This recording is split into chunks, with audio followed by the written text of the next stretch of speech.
She just wanted to save the family restaurant. He went into the wrong bathroom and discovered the taste of truth. You won't believe where this story ends. Hello, my friends and friends. Before starting this amazing story, leave comments from where it's coming from, okay? And remember to like and subscribe to the channel. Thomas Parker had everything any Portland executive could dream of achieving before he turned 40. At 35, he was the CEO of Parker Tech, a multi-billion-dollar American technology giant with branches all over South America. His office occupied the top 2 floors of an imposing building in the heart of the Pearl District, with glass walls that offered panoramic views of the Cascades, modern buildings, and the constant hustle and bustle of the city. But in recent months, that glass that once represented vision and achievement had begun to feel like an elegant prison. From the outside, he was an inspiration, the visionary entrepreneur who had turned a small business into an empire. Inside, he was just an exhausted man, surrounded by empty duties, cold dinners, and applause that no longer meant anything. That Friday, the day seemed like a soulless repetition of all the others. He spent hours in sterile meetings, listening to inflated proposals and calculated smiles. By the time the clock struck 8:30 p.m., most of the floors were already dark, and Thomas remained in his bright office, reviewing the same expansion report for Peru for the 3rd time. He was tired, but he didn't know how to stop. Ever since his father died years ago, he had immersed himself in his work as if it offered some kind of redemption. But lately, neither record profits nor positive headlines seemed to bring him relief. He got up from his leather chair, went to the window and looked out at the city that never stopped. Sometimes I wonder if there's anything beyond these 4 glass walls, he murmured, without realizing he had spoken aloud. When he left the building, he ditched the car and walked through Nob Hill, looking for a place that wasn't just another fine dining restaurant with impeccable dishes and a chilled atmosphere. He needed something simple, something lively. That's when he saw the small, dark wood facade with a discreet sign, Races, Cocina con Historia. That caught his eye. There was something about that simplicity that was out of place in the world he inhabited. He went in without reservations, asking for a table in the back. The place was cozy, with yellowish lighting and a soundtrack of old boleros playing in the background. The walls were decorated with old photographs, hanging spices, and phrases about memory, affection, and real food. The menu was handcrafted, and the names of the dishes were accompanied by stories and regions of Oregon, recipes inspired by the Chinook people, flavors from the north and south of the state, full of identity. Thomas ordered a choclo pastry and a Carmenere wine. The waitress served him, politely, without flattery. It was exactly what he wanted, anonymity. While he waited, he couldn't resist his addiction and picked up his cell phone. He started answering pending emails and messages, trapped once again in the cycle that was keeping him away from life. When he felt a slight pain in his temple from staring at the screen for so long, he got up to go to the bathroom. He was distracted, not paying attention to anything other than the lit screen, when he pushed the wrong door. He went straight into the women's bathroom. Thomas only realized he had entered the women's bathroom once he was inside. The room was different, more fragrant, with larger mirrors and vases of artificial flowers next to the sink. But that wasn't what caught his attention. Sitting on the floor, leaning against the opposite wall, was a woman in a stained kitchen uniform and red eyes. She didn't shout, she didn't stand up, she didn't tell him to leave. She just looked at him, surprised and tired, like someone who no longer had the strength to be embarrassed. For a moment they both stood still, as if that unexpected encounter had suspended time. Thomas dropped his cell phone in his hand, not knowing what to do. "Sorry, I came in the wrong way," he said, trying to back away, but something in her face held him in place. It was the kind of look he hadn't seen in a long time. Real, raw, human. She wiped her eyes with the back of her hand, standing up slowly, without making a scene. "Don't worry," she said, straightening her wet apron, her voice cracking. "It's the ladies' room, but worse has happened today." He hesitated, then stepped forward cautiously. "Are you okay?" The question came out more sincere than he expected.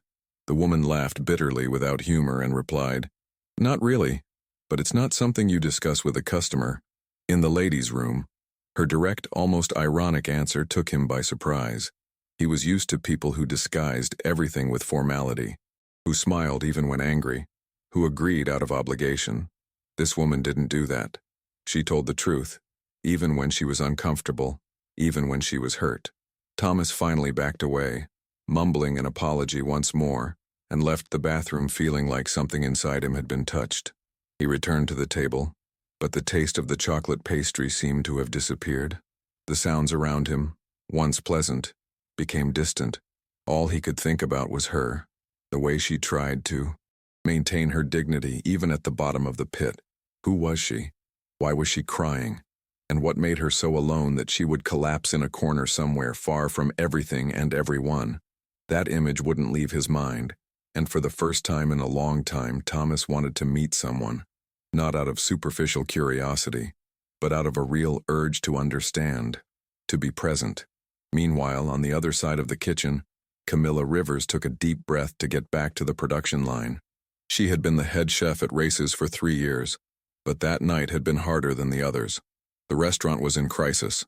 The owner, Mr. Fisher, wasn't answering her calls, and rumors of the space being sold were becoming more insistent. In addition, she had just received news that the Southern Farmers Market, with which she had a direct partnership, was delaying deliveries due to lack of sponsorship. She felt like everything was falling apart again, like the times she had had to start from scratch. The bathroom was the only place where she could cry without interrupting the work. But now, even that had been invaded. And by whom? A random customer? No. Someone who, for a moment, didn't act like a customer or a stranger. A man who, for a brief second, really saw her. The next morning, Camilla arrived at Races earlier than usual. She had slept badly, her mind restless. It wasn't just the tension of the restaurant's problems. It was also the discomfort of that encounter in the bathroom, and the look in that man's eyes who in a few seconds had seen what so many around her never noticed. As she organized the week's orders, she heard the murmurs of the team intensifying near the entrance. Something was happening. When she looked up, she saw the manager, Alfred, rushing into the kitchen. "Camilla, the buyer is here. He arrived without warning. He's the investor Fisher mentioned. He's waiting for you to see the space." She felt her body freeze. What Fisher had said about selling the restaurant seemed more real now. "Buyer? The restaurant hasn't even been announced yet," she murmured, confused. "That's right. He came straight from Rio, Parker Tech. It seems like it's a big deal." Camilla hurriedly took off her apron and walked into the dining room, arranging her hair in a hasty bun. When she turned the corner and entered the main area, her stomach turned. There he was, the man from the night before. The same face, now in an impeccable dress shirt, talking to Alfred and leafing through a folder. He looked up when he sensed her presence and froze. Camilla stopped where she was, unable to hide her shock. "You?" she asked dryly. Thomas, for a moment, didn't know what to say. "Camilla, I didn't know. You were the head chef here." She crossed her arms, her gaze steady. "And I had no idea that the man who went into the wrong bathroom yesterday was the millionaire interested in buying Races." The mood between them changed like the wind before the rain. There was tension, discomfort, and a distrust that now extended in all directions. Thomas tried to smooth things over. "I swear I didn't know. I came to the restaurant by chance. I didn't have any meetings scheduled. The purchase proposal was being discussed by the board, but I wanted to understand the place before making any decisions." Camilla didn't let herself get carried away. "Understand the place?" she repeated with irony. "This restaurant isn't a technology asset for you to measure with. Spreadsheets. Every detail here has a story. Every recipe has a name, an origin. It's not a commercial point. It's a piece of our culture." He was silent for a moment, absorbing the firmness of those words. It wasn't the first time someone had disagreed with him, but it was the first time someone had done so with such passion, without any fear of pleasing. That was stirring him again, like the night before. The real woman, who wasn't wearing masks, was there again, and stronger. Still, Camilla took a deep breath and decided to be professional. "Since you want to see the place, I'll show you around. At least you'll know exactly what you're about to erase from the map." Thomas nodded slightly, accepting the invitation as if he were entering sacred territory. Her tone wasn't ironic, it was defensive, it was careful. And that, more than any information he had ever read about the restaurant, made him open his eyes in a new way. They walked through the hallways, through the back of the kitchen, past the shelves where Camilla kept spices from local markets, and past a mural where photos showed her travels across the United States, from the high desert of Oregon to the harvests in the south of the state. With each explanation, Thomas felt the impact of those stories on himself. When they reached a wall full of portraits of traditional female cooks, she said, looking him in the eye, "If Races closes, all of this will be lost, and it won't just be an empty building. It will be another erased memory." After the guided tour, Thomas asked to sit for a few minutes in the dining room, at one of the tables near the window. Camilla brought him a glass of water and left it there, without ceremony. She was irritated, frustrated, and at the same time moved. The truth is that he had paid attention to every explanation, looked at every detail with respect. This disarmed her a little, against her will. A few minutes later, Thomas stood up and went to the counter. "Camilla," he said in a calm tone, "I want to make you a proposal, and it's not what you think." She arched an eyebrow, crossing her arms. "Oh no? Are you going to say you don't want to buy the restaurant anymore?" He shook his head. "I don't want to buy it. I want to propose a partnership." Camilla laughed, skeptical. "Partnership? You want to put the name of your technology company in a place where a sign barely fits?" Thomas kept his gaze steady. "I want to invest in revitalizing Races without changing its essence. Improve the structure, promote it more, create a platform to tell the story of the dishes. And I want you to continue to lead everything. Creatively, culturally. You are the soul of this place. Without you, it loses its essence." The words were said with an almost unexpected calm, and what disconcerted her the most was that they seemed sincere. But even so, Camilla took a step back, crossing her arms tighter. "Do you have any idea how many men have come to me with this conversation? Support, appreciation, and after I say yes, they become the owners of everything." Thomas didn't answer right away.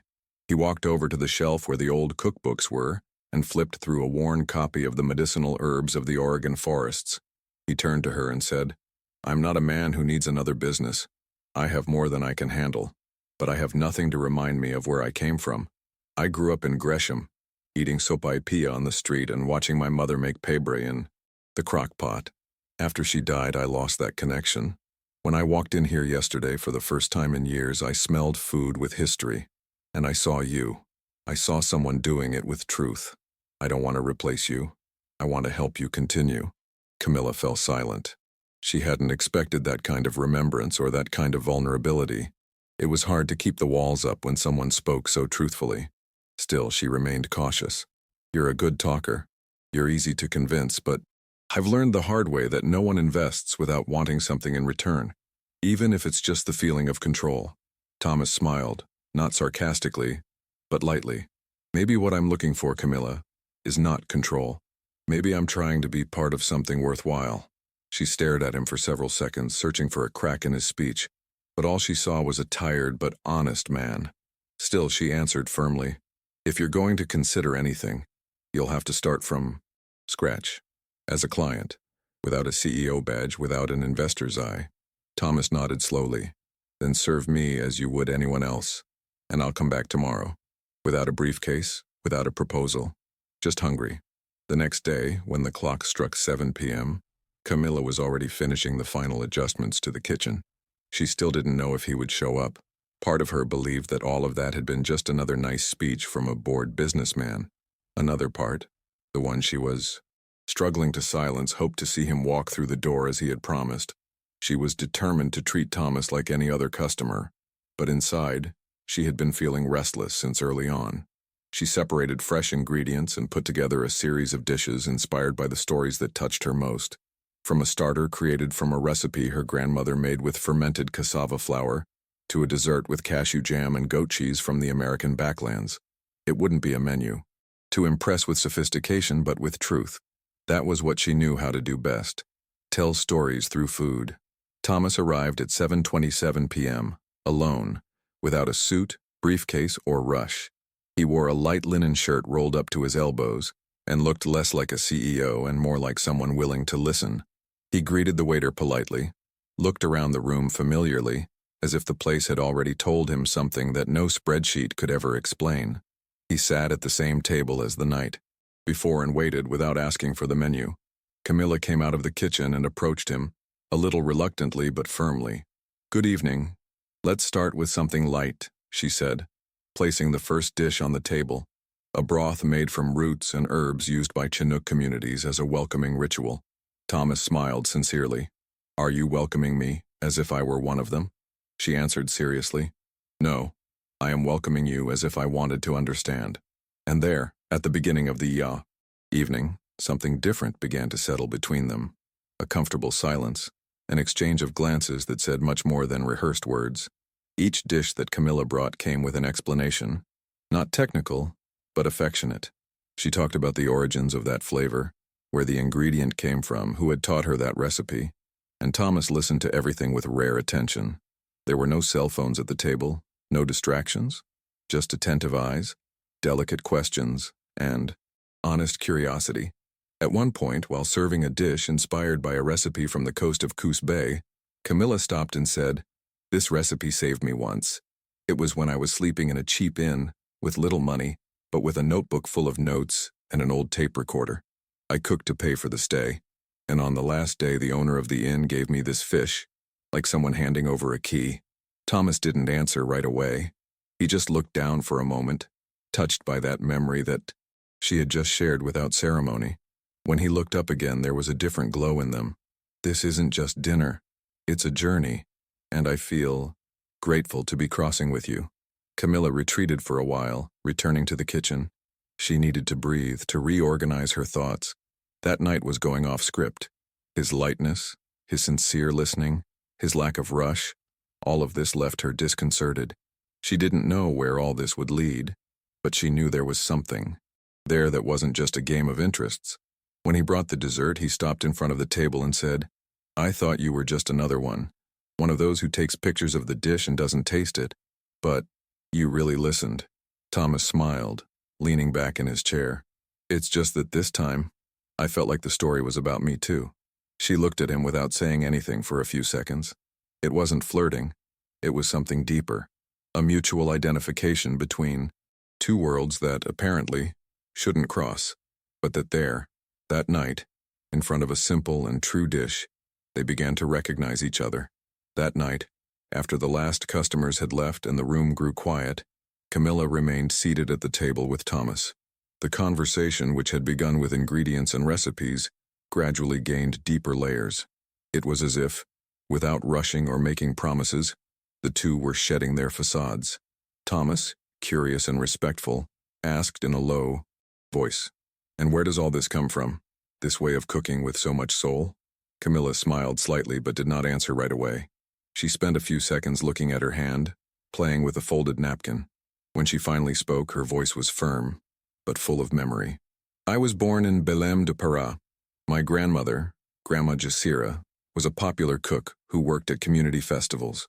She was the one who taught me to cook without a recipe, just with my eyes, my hands, and my heart.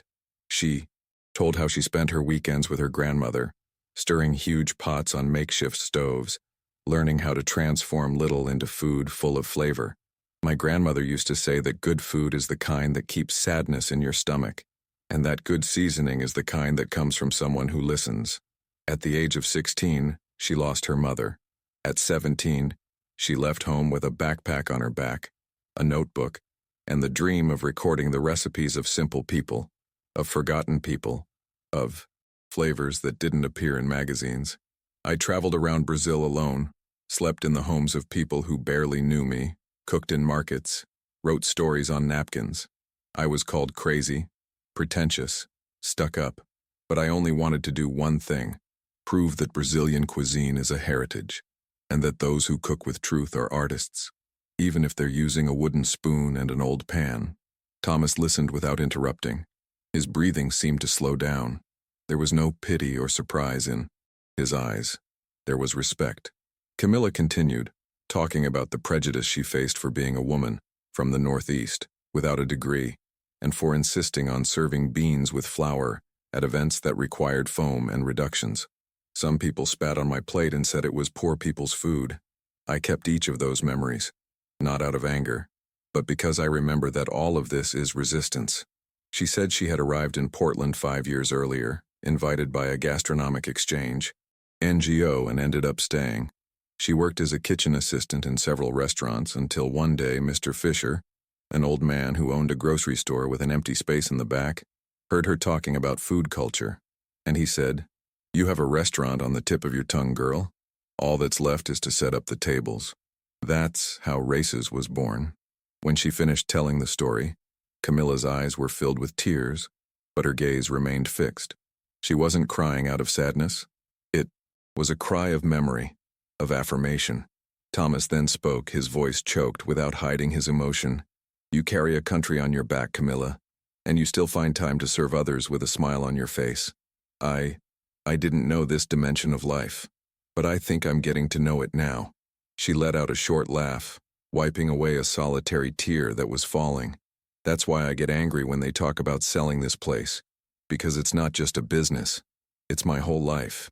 It's in the walls, in the spices, in the stories. And when someone sits here, I just want them to feel that. To realize that eating can also be remembering and resisting." The dining room was almost empty, and the kitchen was already turning off the stove when Camilla returned to the table with 2 cups of freshly brewed coffee. She placed one in front of Thomas and sat down in front of him without rushing, as if she knew there was still more to be said. The air seemed lighter, as if the shared memory had lifted a weight from her shoulders. For a while, they just drank coffee in silence, listening to the sounds of the street coming through the cracks in the wooden door, until Thomas broke the stillness with an unexpected question. "And you? Can you stop to eat in the middle of the chaos?" Camilla smiled with the corner of her mouth. "Rarely, but when I do eat, I make a point of chewing slowly, as if I were saying to myself, 'I'm still here.'" The sentence took Thomas by surprise. He leaned back in his chair, thinking, "You know, I can't remember the last time I ate without answering an email at the same time." Camilla looked at him softly, but without pity. "Yeah, you seem to have a hurry on your face. But today, you seem lighter, or less armored." He nodded slowly, touched by her sincerity. "Today, I heard someone talk about food as resistance for the first time. I grew up thinking that success was running faster than everyone else. Now I wonder if it's not stopping, every now and then, and sitting in peace." Camilla rested her chin on her hand, observing him with a mix of curiosity and empathy. "Maybe your body has been asking for it for years, and you were just too busy to listen." That exchange was different from anything they were used to. There were no games, no expectation of conquest. It was just presence. It was just truth. Thomas, who had already been to millionaire dinners in New York, São Paulo, and Paris, felt that none of them had given him what Camilla had just served him: humanity. And Camilla, who had so often kept quiet out of pride, felt that for the first time she could talk to a man without having to defend herself the whole time. "Life has taught me not to trust those who come to me with too many compliments," she said with a discreet smile. "But you didn't compliment me that much, you just listened, that's new." Thomas smiled back, his eyes fixed on hers. "It's just that I'm learning. Sometimes listening is the only way to really be there." Camilla got up first, taking the cups. Before returning to the kitchen, she paused for a moment. "You know, when you first showed up here, I thought you were just another person, and maybe you still are. But today, for a moment, I believed I could trust you." Thomas looked at her calmly, with a mix of admiration and care. "I also thought this place would be just another dinner, but now I know that maybe it was the first real one in a long time." And when she disappeared behind the kitchen door, he remained there for a few more minutes alone, not because he was expecting anything, but because he knew deep down that in that hidden restaurant in Portland, he had begun to find something that no glass room would offer him: roots.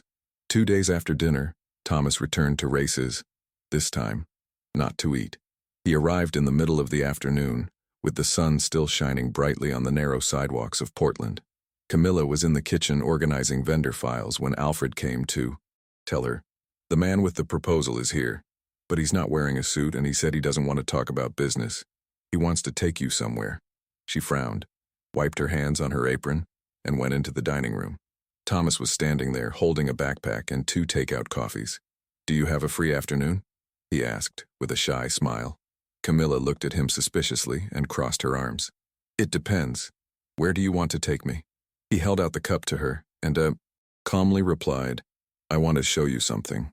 A place that might explain why I still believe in this project." During the journey, inside the car, the silence was not uncomfortable. It was curious. Camila watched the city pass by through the window, and every now and then she would glance sideways at Thomas, who seemed less like an executive and more like an ordinary man, without the protection of the glass buildings. When they left the city and started to take a dirt road, she finally asked, "Have you always been like this? Calm?" He laughed softly. "No, I was just in a hurry. I ran so as not to think. I thought success was not having time." She thought in silence until she saw a wooden sign with hand-painted letters, Fazenda Esperanza, Organic and Community Production. When she got out of the car, the smell of wet earth and fresh leaves invaded her in an almost therapeutic way. Children ran between vegetable gardens. Women picked vegetables. Men stacked baskets with fruit. Thomas guided her through the greenhouses and plantations with an air of familiarity that surprised Camilla. "I started this 7 years ago. The idea was just to support a group of small farmers, but it ended up becoming much more. Today, this farm supports 30 families, and all of this was born from the memory of my father." He stopped in front of a simple shed, full of sacks of grain and explanatory panels. "My father was a market vendor in Gresham, a good man, who never really understood what I did with technology, but he would say, 'Son, just don't forget what fed you.' When he died, I was in New York at a conference.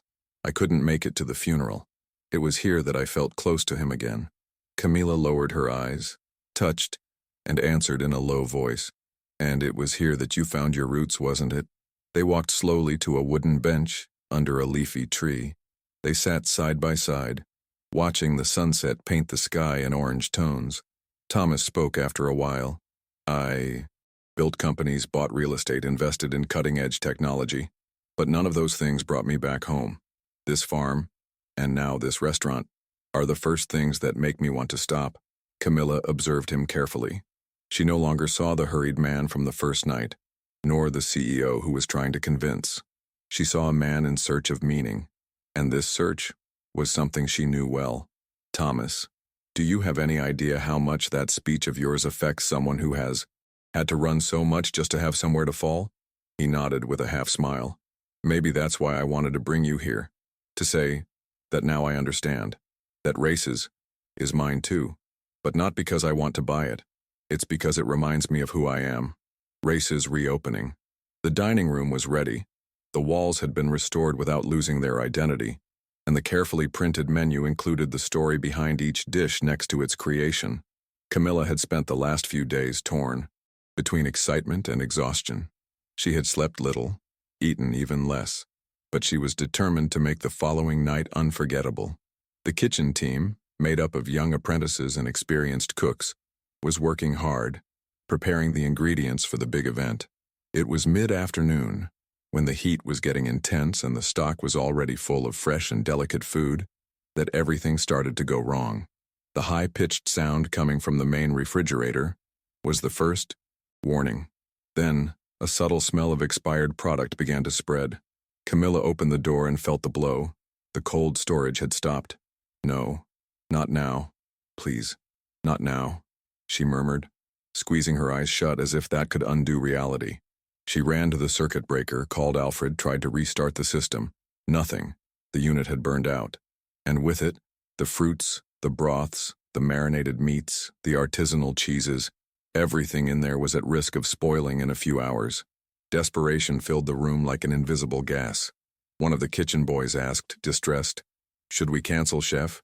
Camilla stood firm, but inside she felt the ground giving way. She picked up her cell phone, and in a gesture that she herself didn't quite understand, called Thomas. He answered on the first ring. "What happened?" he asked, sensing from her voice that something was wrong. "The cold storage stopped. I'm going to lose everything. Tomorrow's event might not happen." Her voice broke at the end of her sentence. Thomas didn't hesitate. "Give me 20 minutes. Less than half an hour later, he showed up at the restaurant with 2 engineers and a pickup truck with a portable generator. "I have a contact who rents mobile refrigeration for events. I called on the way.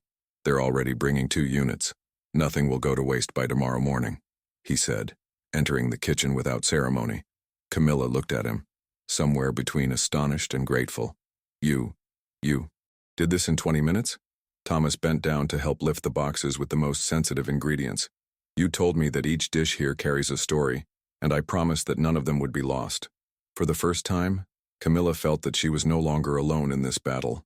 There was someone with her, someone who didn't just say pretty words but who acted, at the right time, in the right way, with the right heart. Dawn fell on Races, with the two of them sitting on the sidewalk in front of the restaurant, drinking reheated coffee in disposable cups. The room was silent, the stock saved, the tension slowly dissolving. Camilla stared into space, still digesting everything that had happened. You had no obligation to do this, Thomas, she said, without looking at him. He replied in a low but firm voice, but I wanted to, because you would have done it for me too. We are a team, aren't we? She turned her face slowly, her eyes tired but sweet. A team, and maybe something more. One day. And in that moment there were no promises or declarations. There was relief, partnership, and something new being born, not through promises but through action. On the night of the reopening, Races looked like a different place. The lights in the dining room had been adjusted to highlight the photographs on the wall. The tables were decorated with leaves and spices from the regional cuisine, and the facade now had a new sign, made of hand-carved wood with the phrase, "Food that tells who we are." It was a phrase Camilla had said months earlier in an unpretentious interview, and which now appeared on the entrance like a manifesto. The dining room was packed before 8 o'clock. There were journalists, small producers, activists of popular cuisine, old customers from the neighborhood, and also many new people, attracted by the repercussion of the video of the chef who defended food with memory. Camilla walked around, checking everything, shaking hands, trying to hide her nervousness with restrained smiles. But inside she was boiling. Thomas accompanied her discreetly, not taking up too much space but present in every detail. He was proud, not of what he had done, but of what she had endured to build. When the night was already advanced and the main dishes were beginning to be served, he approached Camilla with a sparkle in his eyes. "There's something you need to see," he said with a mysterious smile. She frowned, not understanding, but followed him to the front door. Outside, a taxi had just pulled up, and when the doors opened, Camilla took a few seconds to understand what she saw. Her parents, Dona Hasira, with tears in her eyes, got out first, adjusting her flowery dress. Mr. Miguel, Camilla's father, was wearing an old suit and worn-out shoes, but the smile on his face was newer than anything.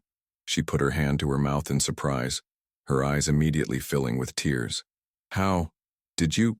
she stammered, unable to articulate the entire sentence. Jasira opened her arms. "Daughter, we couldn't miss this day." Camilla ran and hugged them tightly, not caring who was watching.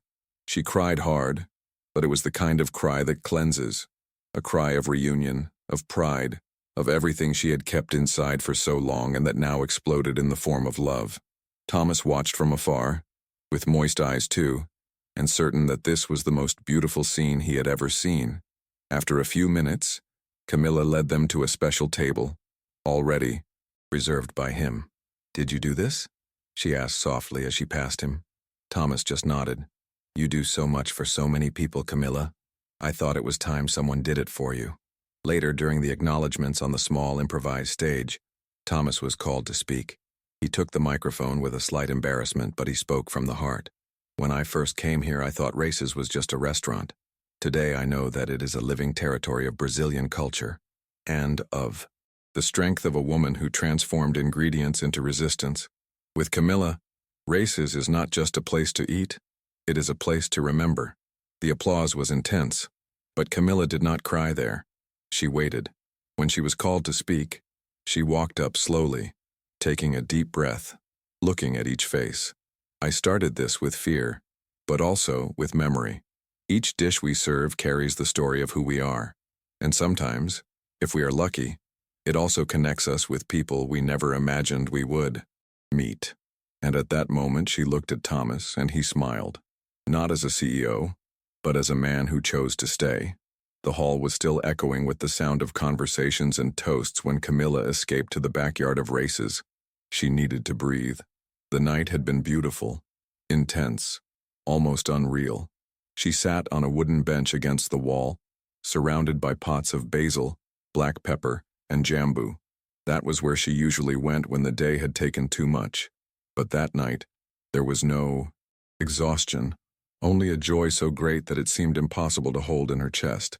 She took off her shoes, feeling the cool ground beneath her feet, and stood there in silence, breathing deeply, until she heard slow footsteps behind her. Without having to turn around, she knew it was him. Thomas arrived without fanfare, with his shirt sleeves already rolled up and 2 glasses in his hand. "I brought wine and silence," he said quietly, with that half-smile that only appeared when he didn't need to appear strong.